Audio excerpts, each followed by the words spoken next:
seems to be kneecapping his own prosecutors here.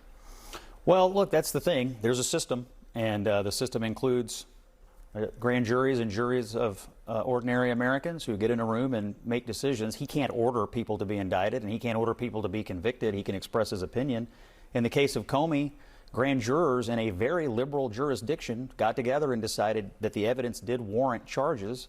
Comey will go to trial, and then a jury of his peers will decide whether he is guilty or not. The president can't do anything about that. He can make commentary on it. I'm not sure if it's wise or not wise to do that, or if it will matter at all. But ultimately, I'll just say what Jim Comey said when Donald Trump was indicted. It's a good day for the rule of law because we have a system, and the system is in place, and the system is working as it was designed, with average, ordinary Americans making decisions about how our laws will be enforced.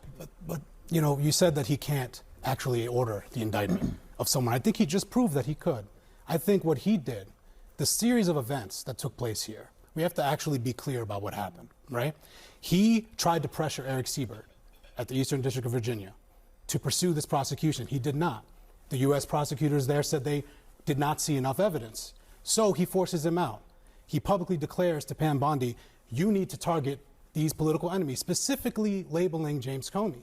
And then, right after that, installs Lindsay Halligan, a former insurance lawyer with no prosecutorial experience, to go in there, and then within days, Comey's indicted. Even after rank and file prosecutors, they gave her a declination memo that said, this is why we don't think there's enough evidence. So I don't think this is just the process playing out. I think this is Donald Trump explicitly abusing his power and directing a prosecution of a political enemy. You said we have to be very clear about what happened, and then you left out the most critical part, where a prosecutor has to go into a grand jury, present the evidence, and make the case why charges are warranted.